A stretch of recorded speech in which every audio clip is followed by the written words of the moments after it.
सोचिए, अगर मैं कहूं कि सिर्फ 1 घंटे में आपकी पैसों से जुड़ी आदतें हमेशा हमेशा के लिए बदल सकती हैं, तो 2026 को अपना वेल्थ ईयर बनाने का ना एक बहुत ही आसान सा नियम है। चलिए आज इसे ही समझते हैं। चलिए एक ऐसे मोमेंट की बात करते हैं जो हम सबकी जिंदगी में आता है, वो दिन जिसका हम सबको बेसब्री से इंतजार रहता है, सैलरी का दिन। और फिर फोन पर वो एक नोटिफिकेशन आता है, सैलरी क्रेडिटेड, और बस उस एक मैसेज के साथ ही उम्मीदों और अनगिनत पॉसिबिलिटीज की एक लहर सी दौड़ जाती है। तो सबसे पहला ख्याल क्या आता है? अरे हाँ, उंगलियां अपने आप शॉपिंग एप्स की तरफ चली जाती हैं। विश लिस्ट में जो चीजें पड़ी थी वो अचानक से बुलाने लगती हैं। या फिर लगता है कि आज तो कुछ बढ़िया खाया जाए और बस फूड डिलीवरी एप्स पर स्क्रोलिंग शुरू। भाई इतनी मेहनत के बाद जश्न तो बनता ही है। और बस इसी जश्न के माहौल में पैसा अकाउंट में आने के कुछ ही देर बाद बाहर जाने के 1000 रास्ते ढूंढ लेता है। लेकिन इस सब के पीछे की असली फाइनेंशियल सच्चाई क्या है? असल में यहीं पे ना हम में से ज्यादातर लोग एक बहुत बड़ी लेकिन बहुत कॉमन गलती कर बैठते हैं। जरा इस स्लाइड को देखिए, यहाँ 2 आदतें हैं। आम आदत क्या है कि भाई महीने के आखिर में जो भी बचेगा उसे सेव कर लेंगे, लेकिन स्मार्ट नियम वो इसका ठीक उल्टा है। बचत करो महीने की शुरुआत में, क्योंकि सच कहूं तो महीने के आखिर तक अक्सर पैसा नहीं बचता, सिर्फ खर्चे बचते हैं। तो इस पूरी सोच को बदलने के लिए ना एक छोटी सी कहानी या कह लीजिए एक गुरु का सवाल समझते हैं। ये सवाल पैसे को देखने का पूरा नजरिया ही बदल सकता है। तो एक गुरु ने अपने शिष्य से पूछा, तुम हर किसी को पैसा देते हो, मकान मालिक को, रेस्टोरेंट को, बड़े बड़े ब्रांड्स को, पर तुम खुद को कब पे करते हो? सोची जरा इस बारे में। सेविंग्स को खुद को पे करने जैसा देखना ये गेम चेंजिंग आइडिया है ना? तो अब सवाल ये है कि इसका हल क्या है? तो इसी के लिए है ये नया और बहुत ही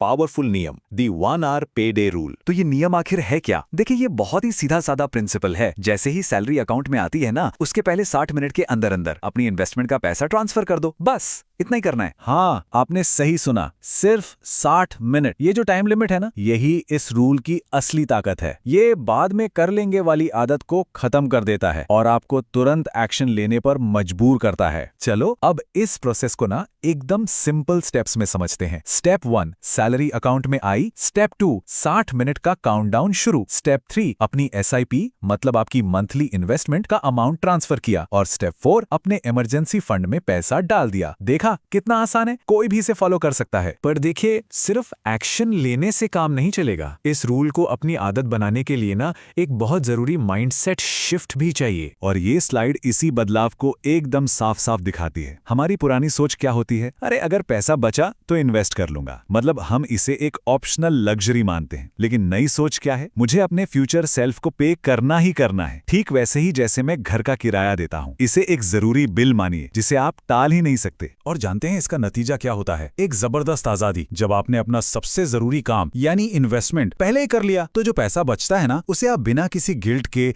बिना किसी चिंता के खर्च कर सकते हैं। ये सुकून ही अलग है। ठीक है, तो अब सवाल ये है कि इस नई आदत को हमेशा कैसे बनाए रखें। तो इसका जो सीक्रेट है ना, वो डिसिप्लिन में नहीं है, बल्कि उसे आसान बनाने में है। देखिए, सच तो ये है कि सिर्फ विल पावर के भरोसे रहना बहुत मुश्किल है। हम सब इंसान हैं, कभी कभी आलस आ जाता है, भूल जाते हैं, लेकिन ऑटोमेशन वो बहुत आसान है। अपनी SIP और इमरजेंसी फंड के लिए बस एक ऑटोमेटिक ट्रांसफर सेट कर दीजिए, फिर सिस्टम आपके लिए काम करेगा। आपको कुछ याद रखने की जरूरत ही नहीं। तो फिर अगली सैलरी के नोटिफिकेशन का इंतजार क्यों करना? ये सिस्टम आज ही सेटअप किया जा सकता है। अपने भविष्य के लिए जो सबसे जरूरी कदम है वो अभी उठाइए। तो इस पूरी बातचीत का निचोड़ क्या है? बस एक बहुत ही सिंपल लेकिन पावरफुल आइडिया कि सबसे पहले खुद को पे कीजिए। बाकी दुनिया वो थोड़ा इंतजार कर सकती है, लेकिन आपका भविष्य वो इंतजार नहीं करेगा। इस एक आदत को अपनी जिंदगी में शामिल करके देखिए और आप फर्क खुद महसूस करेंगे।